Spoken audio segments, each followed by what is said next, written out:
Hey everybody, Bill Sky, the database guy, and what we're going to do in this video is show you your first database program in the Java language.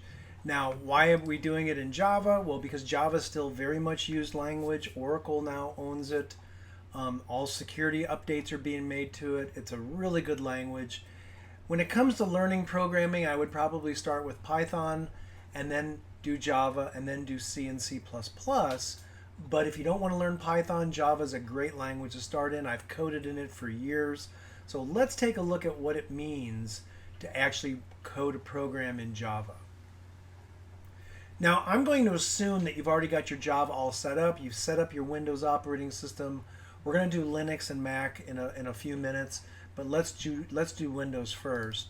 So what I did was, I like to do this. I like to go into my Documents folder, and inside my Documents folder, I have a Java folder, and inside of that, I actually have a folder, in this case called Test MySQL.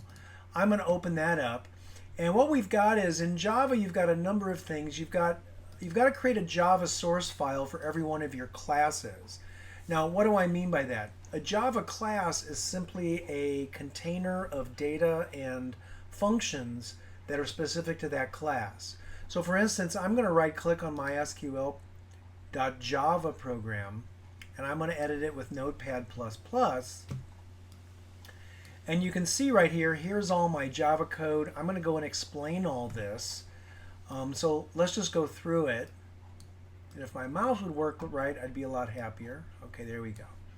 All right, so let's take a look at our code. First of all, you've got all of these import statements, and these import statements are used by MySQL. You're going to have the same type of thing if you're doing an Oracle connection with Java, or you're doing a DB2, or any other database for that matter. You're going to have to import some Java include files. So those are all the ones. There's the connection include, there's the driver manager prepared statement, which we're not going to really be using in this example program. The result set is what is returned by your query. Any SQL exceptions, like if you want to say that I had an SQL error because of a bad password or something like that. The actual statement, you can see we're using statements in this program. And then date, because you may need to store dates in the database, and you may need to get that information out of the database and store it in Java. And the first thing we have in a Java program when it comes to actual code is the class name. In this case, it's public. That means that anybody can access that particular class, and the name of the class is MySQL. And then what we do is we create the variables that are private to that class. That means the class uses them, but nobody from outside can get a hold of them. They're only part of the MySQL class. We have a connection variable called connect. We have a statement variable called statement. We have a prepared statement called prepared statement, which we actually aren't using in this program, but I like to do copy and paste from old code, and that's pretty much something I always include. And then we've got the result set, which is the data that comes back from the actual query to the database server. So here's my read database function. That is a public function within MySQL class called read database. It returns nothing and it receives nothing as an argument. And then we've got a try and catch block. And what the try and catch block does is it allows you to try all of those statements. If any of them cause the program to die, the program will not die. And instead, what it'll do is it'll come down here to the catch and it'll do something. Now, it's not really good practice to put this many statements inside of a try-catch block. You only want to create tries around the statements that can really throw errors, that can really cause errors, that can be caught. But for this little test program, it's not a problem.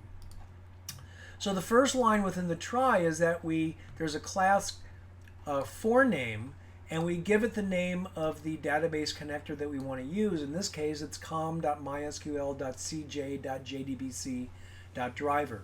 It used to be just called com.mysql.jdbc.driver, but they made a change to it, and that was deprecated. So that actually brings the object into your program to allow you to connect to the database. Then we say the connection variable is equal to the driver manager. That is what manages the actual MySQL driver, and that executes the get connection, and then we specify the URL. So it's a JDBC URL of MySQL. We're going to access the local computer, the employees database, and we have this right here. If it's all going to be a single line, you don't really need that. You can just put it right there. The question mark means anything that has employees first and then anything after that. So like if it's employees X, it'll include employees X, but there's only one employees database. Then we have the root is the root ID, and the password is equal to the word password. So that's really not a good way of doing it, as I mentioned in the Python example, but we're hard coding it just to test it, and it's our own local database, so no problem. So that get connection returns a connection object, which we store inside the connect variable. Then using the connect variable, we create a statement. That is a statement that we're then going to send to the MySQL server, and the MySQL server will execute that statement. When you create the statement, that goes into the statement variable. Then we're going to say something is put into the result set, and what's put into the result set is the statement executing a query, and a query is a set of requirements that you send to the database server saying that I want you to access this database, this table, and these columns.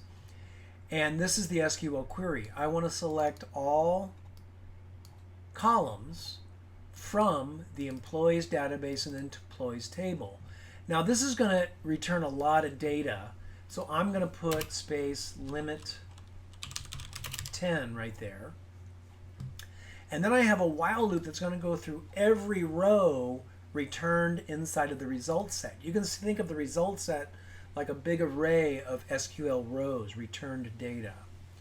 And then I'm going to create an integer employee number. I'm going to get the column called employee number. It's an integer, and I'm going to put that into the employee number variable. Then I've got the first string, or first name, last name. I'm going to get those columns from that row in the result set. Both of them are strings. I'm going to put those into the last name and first name variables, and then I'm going to print them out to the screen. Then when I'm done with the while loop, when I've gone through every single row that was returned, I'm going to close the result set, close the statement, and then close the actual connection. That is the guts of connecting to a MySQL database. So that's the first one. Let me go ahead and save that. Now let's take a look at the main class. Now this is not going to run. You cannot run this. You've got to have a main function in one of your Java classes that's going to call this MySQL class and tell it to run the read database function. So that's called main class. It's a Java source file. It ends with .java, and I'm going to open that with Notepad. And so the first thing we do is we import the IO exception just in case there's a problem. We go ahead and import that. Then we have our main class. The main class, the class name must be the same as your .java file. So in this case, main class.java, the class name must be main class. And then we've got our main function. That is the function where the interpreter, the Java runtime environment, knows to start executing. And it simply says, welcome to my SQL test program. It then creates a MySQL variable called the database, which is equal to a new MySQL instance. That was this guy right here, or gal, that we were looking at previously with all of the SQL, MySQL Connect, and the SQL query. So we create a new database. Now this is a little function that's going to simply wait for the user to press enter, and you'll see why I did that in there. So that's a little local function that's going to say just press enter to continue. And then I say, hey, the database, which is a MySQL object, the database, run your read database function. And what is the read database function going to do? It's going to do all of this. It's going to return the data, print it to the screen. And then when that's done, it's going to ask you to press enter again. Then it's going to print program ending, have a nice day. So that's the code for your very first Java program, 2 different classes. Now what I'm going to do is I'm going to actually build these. I did make changes to the MySQL class.java, so we have to build it. So I'm going to right click on that and say open in terminal. I'm going to right click on the background and say open in terminal. And I'm going to say Java C MySQL.java. And javac is the Java compiler. It's not actually compiling it. What it's doing is it's converting the Java code into tokenized. So the class is going to be smaller, and maybe not. It might not be smaller, but it's going to add some things and organize it in such a way. It's also going to check for any syntax errors. So now I'm going to say javac main class.java, and I'm going to just type Java -- version to make sure we have access to Java, and we do. So now I'm going to say Java main class and press enter. And it says, okay, welcome to MySQL test program. Press enter. It's connecting to the database, and it printed off the first 10.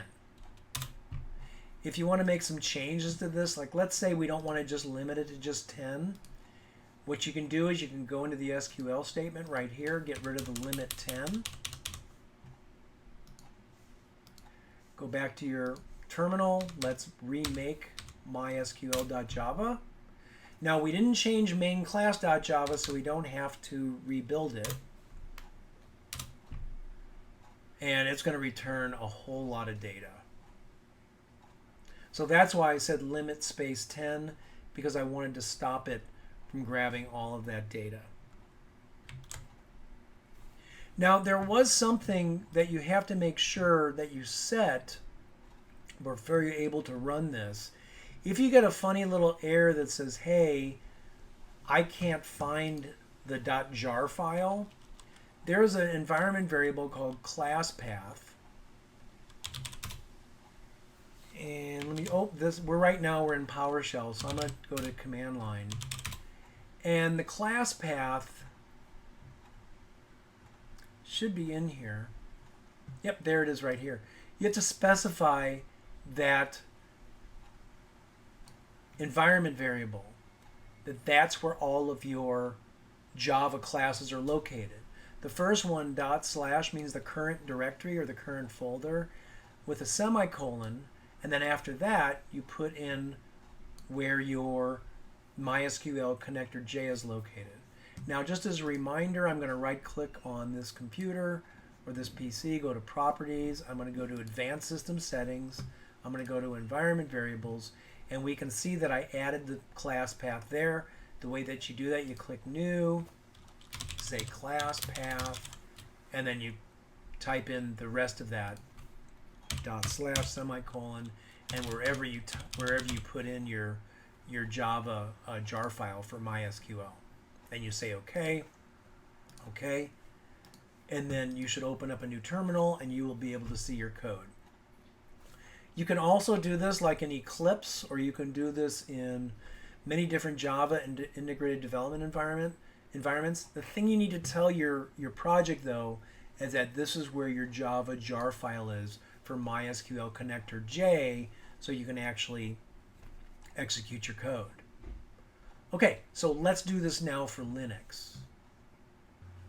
Okay, let's take a look at this at Java in Linux. Now, I'm not going to explain every line of code again in Linux, so if you just jumped to this on the timeline or the chapter links on YouTube, you may want to go back and look at the explanation of all the different code.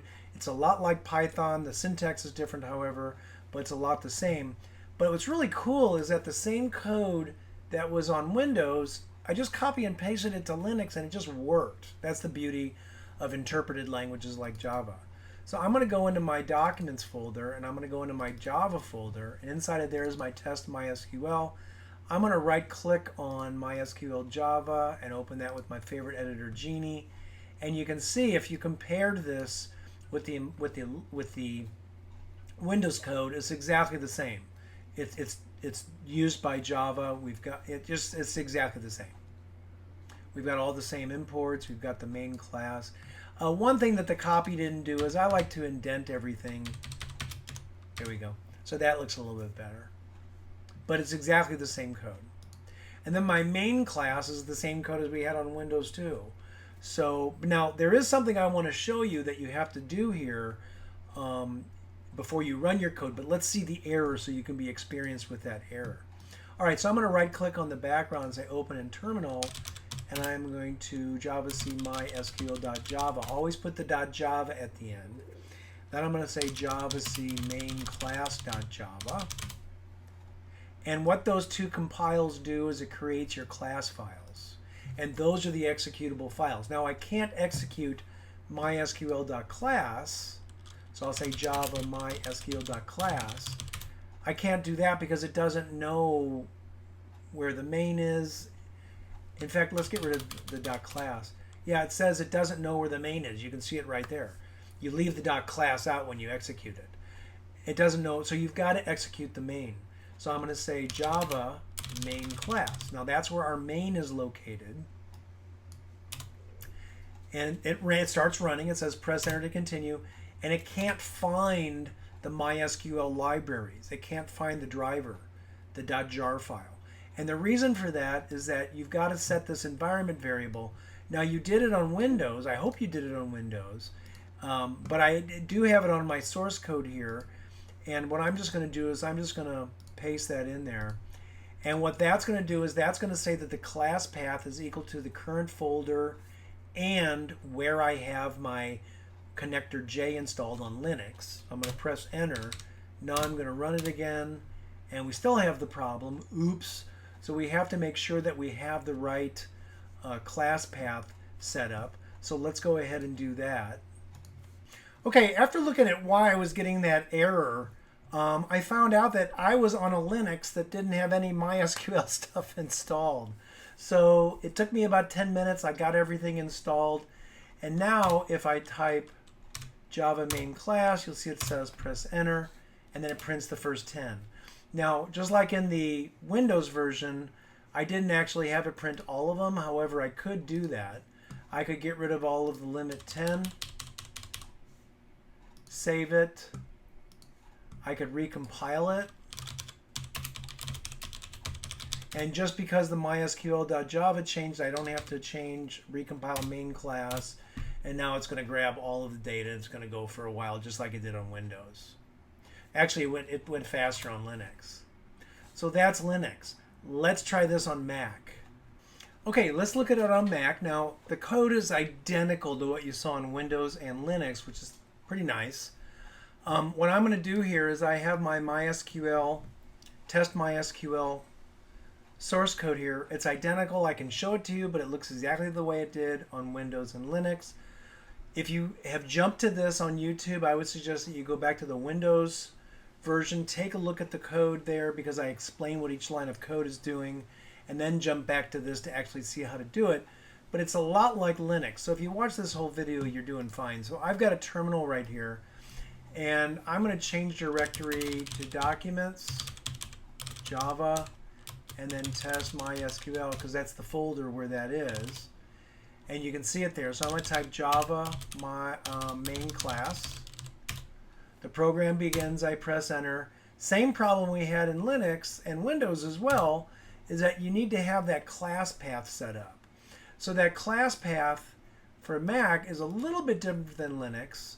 And what it is you specify the location where you put the Java connector. Now if I bring up another Finder, I'm going to say Finder, new Finder window. I believe I put it in Documents, and there it is, MySQL connector J. So you have to specify the path, the folders from the root where that file is located, and that's what we're doing on this set export class path. So I will put this in the description of this video. So I just press enter. Now when I run it, it finds the data, it finds the database, and it's exactly the same as on Windows and Linux. Alrighty, so that is your first Java program, database access, MySQL. It's a lot the same on all of the other database servers out there, whether it be Oracle, DB2, even some of the non-SQL databases. You have to make a connection, and you have to have some type of a conduit between Java and that relational database or non-relational database management server. So with that said, hope to see you at the next video.